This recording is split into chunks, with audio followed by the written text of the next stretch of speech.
এখন শোনা যাচ্ছে সিএএ এনআরসি, এই বিষয়টা নিয়ে। এই বিষয়টা জানতে গেলে প্রথম তো জানতে হবে আমাদের ভারতবর্ষে ছিল ষোড়শ মহাজন পথ, কাশী, অবন্তী, কৌশল, মগধ, এই যে 16টা মহাজন পথ, এটা নিয়েই ছিল ভারত।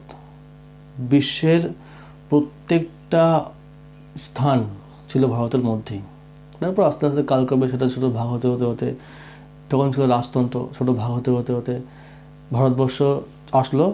পাকিস্তান, আফগানিস্তান, বাংলাদেশ, ভারত, এই সমস্ত স্থানগুলি একত্রে ছিল ভারত। ব্রিটিশরা এসে এই ভারতকে একজোট থেকে ভেঙে খণ্ড খণ্ডে পরিণত করলো। দেখছে যে সবাই মিলে যদি একত্র হয়ে আমাদের বিরুদ্ধে যুদ্ধ করে, আমাদের বিরুদ্ধে চক্রান্ত চালায়, তাহলে আমরা বেশি দিন এই দেশটাকে অধীনে রাখতে পারবো না। এটা ব্রিটিশরা ভালোভাবে বুঝে গেছিলো। আর বিশেষ করে পশ্চিমবাংলায়, এখানে বাঙালি রবীন্দ্রনাথ ঠাকুর, নেতাজি সুভাষচন্দ্র বসু, স্বামী বিবেকানন্দ, এরাই তো বেশি স্বাধীনতা সংগ্রামের দিকে এগিয়ে গিয়েছিল। তো বলছে পশ্চিমবাংলা, এখানে ছিল নবদ্বীপ, তখন অক্সফোর্ড, বিশাল বড় বড় শিক্ষা প্রতিষ্ঠান ছিল, এখানে শিক্ষিত ছিল পশ্চিমবাংলায়। তো দেখলো যে এই বাংলাটাকে ভাগ করতে হবে, এই বাংলার মানুষটা বেশি বেশি আমাদের বিরুদ্ধে চক্রান্ত করছে, আমাদের বিদ্রোহ করছে। তো আমরা যদি এই দেশটাকে অধীনে রাখতে চাই, দেশটাকে শাসনে রাখতে চাই, তাহলে এই বাংলাকে ভাগ করতে হবে। তাই 1905 সালে বঙ্গভঙ্গ করে দিল। মানুষের দাঙ্গা লাগিয়ে, ধর্মের দাঙ্গা লাগিয়ে এই বাংলাকে ভাগ করে দিল। যখন ভারতবর্ষ স্বাধীন হলো, তখন সংবিধানে কার্যকরী হলো যে না, এটা ধর্মনিরপেক্ষ দেশ। আর মুসলিমরা, যেখানে মুসলিমরা ছিল, তারা বললো যে না, আমরা একসাথে থাকতে পারবো না, আমাদের আলাদা আলাদা করে থাকার জায়গা তৈরি করে দেয়। তখন তৈরি হলো পাকিস্তান আর পূর্ব পাকিস্তান, পাকিস্তান আর পূর্ব পাকিস্তান। কিন্তু ভারতবর্ষ তখন হলো ধর্মনিরপেক্ষ দেশ। কিন্তু অন্য দেশটা সেটা মূলত মুসলমান প্রধান দেশ, পাকিস্তান।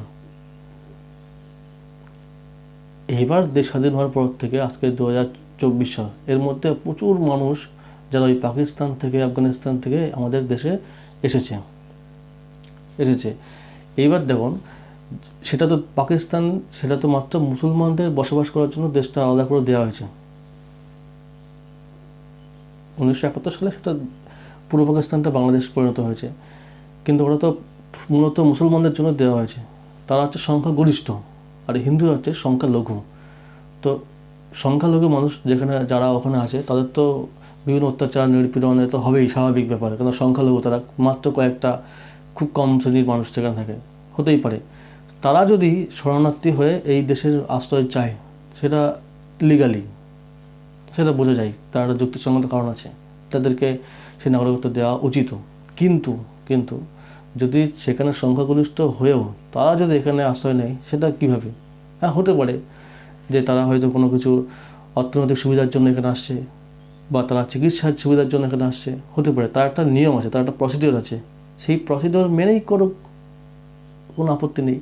কিন্তু তারা আদৌ শরণার্থী কিনা, তারা শুধুমাত্র এখানে কোনো সুবিধার জন্য এখানে এসছে কিনা, বা কোনো কাউকে ক্ষতি করার জন্য এসছে কিনা, সেটা তো জানা সরকারের দায়িত্ব, কর্তব্য। এটা তো আগেও করতে পারতো, বরঞ্চ আরও আগে করা উচিত ছিল। দুর্ভাগ্য আমাদের দেশের মানুষদের হয়নি, কিন্তু এখন সেটা হচ্ছে। তো এটা ভালো কি খারাপ কি মন্দ আমি বলছি না, এটা যাচাই করার দায়িত্ব প্রত্যেকটা মানুষের। এখন এই সিএএ এনআরসি এর নামে যে কি হচ্ছে বা কি হবে, কি হতে চলেছে, কার কি প্ল্যান, সেটা কিন্তু বোঝা যাচ্ছে না। কিন্তু যদি এরকমটাই হয়, তাহলে কিন্তু সেটা ভালো, এটা সাধারণ মানুষ সবাই বুঝতে পারছে। কিন্তু এর পিছনে মিনিংটা কী আছে, কে কী করতে চাইছে, কোন সরকার কী করতে চাইছে, এটা তো বোঝা যাচ্ছে না ঠিকঠাক। কিন্তু একটা দেশের মধ্যে, কোয়েম্বাটোরে একটা দেখেছিলাম যে একটা কুকুর একটা বাচ্চাকে মেরে ফেলেছিল কামড়ে। তো তখন কুকুর কটা কটা আছে সেই এলাকায়, কটা কুকুর রাস্তায় ছেড়ে দেওয়া, কটা কুকুর বাড়িতে ওকে পোষে, সেটা গণনা হয়েছিল। একটা দেশের মধ্যে একটা কুকুরের গণনা যদি হয়, তাহলে একটা মানুষ, যারা বিদেশ থেকে, যারা অন্য দেশ থেকে আমাদের দেশে শরণার্থী হয়ে এসছেন, তারা আদৌ শরণার্থী হয়েছেন কিনা, বা তারা কোনো ক্ষতি করার চেষ্টা করছেন কিনা, সেটা তো যাচাই করার দায়িত্ব সরকারের আছে। আর আমাদের নাগরিক হয়ে সমর্থন করা উচিত। কিন্তু সে পেছনে আসল উদ্দেশ্য কী সেটা জানি না, তাই সেটা ভালো কি খারাপ মন্দ সেটা আমি বলছি না, করা উচিত কি না উচিত সেটা বলছি না, করতেই হবে কি না করতে হবে বলছি না, তার দায়িত্ব সাধারণ মানুষের, এটা নিয়ে চিন্তা ভাবনা করার সময় এসেছে, এটুকুই বলছি।